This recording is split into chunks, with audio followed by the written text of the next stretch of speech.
when you get into the idiots of the world, the Eliot Spitzer, the no glove love gov, he's transporting girls across state lines. My guess is that she either brought sex equipment or drugs. I mean, her brother's a convicted drug dealer. Why would she have drugs? Well, she could bring drugs on a train or sex toys that they couldn't bring on an airplane because they're going to get searched. The train, they just go, okay, yeah, looks nice. Have a nice day. So that's my guess. And I think we're going to see this guy in prison. I think we're going to see Eliot in prison. Now, since you're I don't want to say the rival on HBO, but HBO also does the Hookers at the Point series, Brent Owens' series. How do you think that reflects upon your show? Well, in the attitude of the HBO, viewers? let's use this. HBO is the food critic. They want to show you Le Cirque in New York, Spago's in Beverly Hills, but they also want to show you the Greasy Spoon place in McDonald's. You need to see all ends of it. And there are guys out there that are bug chasers that intentionally go out with girls like that. I did a piece with Diane Sawyer, her highest rated show ever, and Elizabeth, New Jersey, highest rate of prostitution in America. And but half the girls there, or a large portion of them, are HIV. And if guys want to do that, well, if we can't convince them to go to a place where the girls are checked properly, have background checks where they're not going to steal their wallet, they're not going to have pimps kicking in the door of hotel rooms, and you're not going to be dealing with girls that are all drugged out, and they want to go to Hookers on the Point and have that experience, have a nice day. Have a nice day. But when it blows up, don't call me. They all want to call me.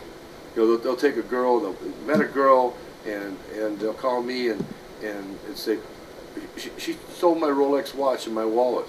I'm in San Francisco. How can you help me? Well, I could have gave you the directions here last week, and you could have came here. But I know there's a network, and you know all these girls around the country. Help me. And I'm like, are you kidding me? How can I help you?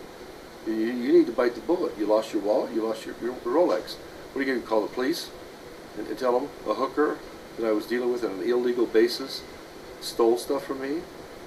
You're liable to get arrested. And when you deal with criminals, criminal things happen to you. It's that simple. So somehow they think there's like a better pimp business bureau that you can be reported on to? Exactly.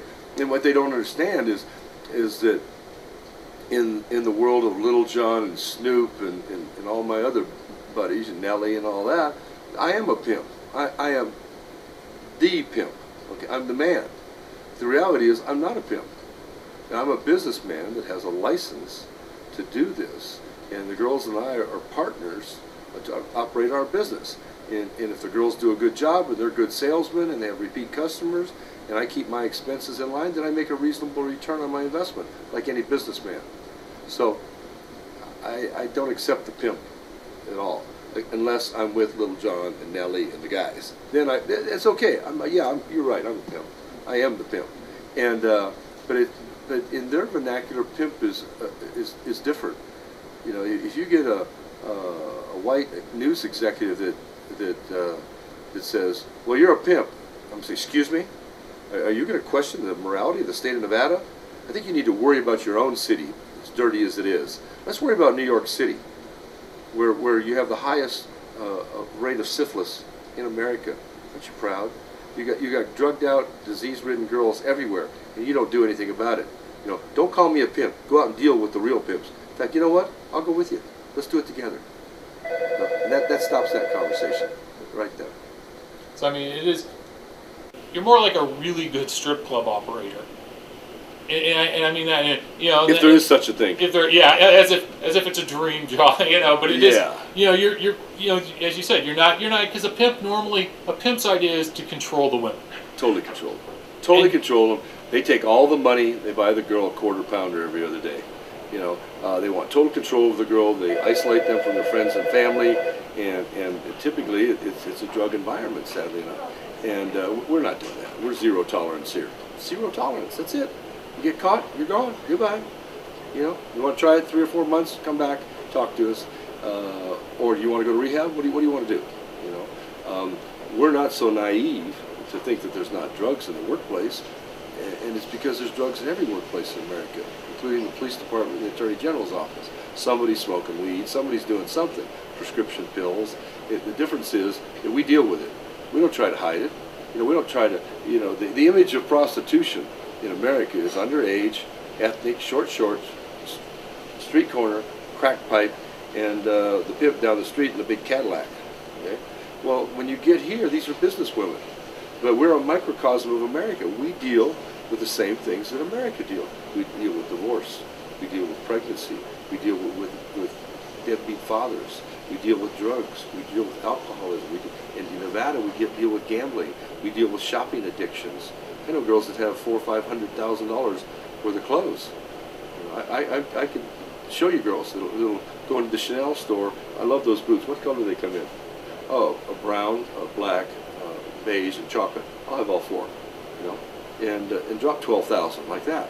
So we deal with everything that America deals with, except on a smaller basis.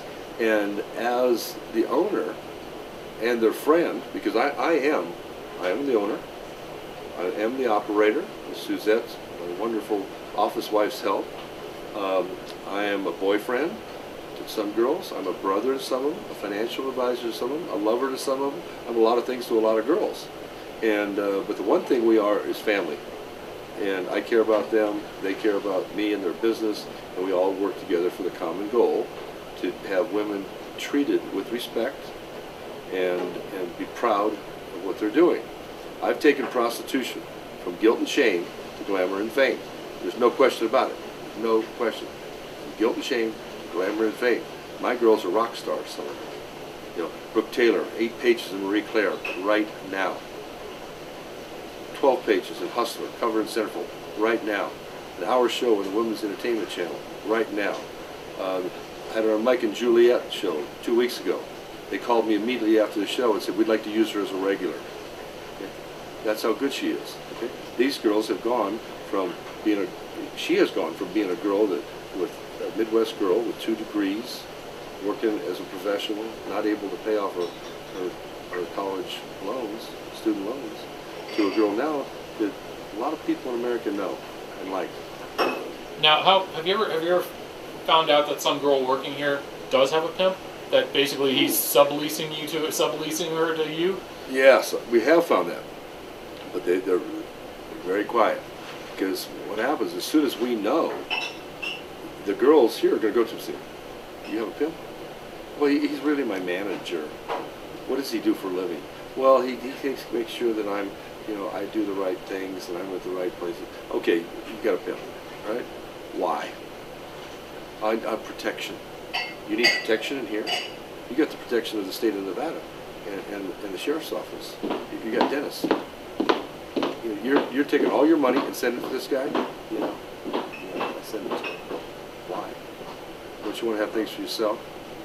Do you have a car? Yeah, we got a new Mercedes. Whose name is it in? Oh, his. Oh, so if you leave today, you take the Mercedes? Well, I don't think so. You need to wise up. Let us show you a different way. So, pimps, a lot of pimps are smart enough to know not to send girls here, or if they do send them here, not to let anybody know about it. Now,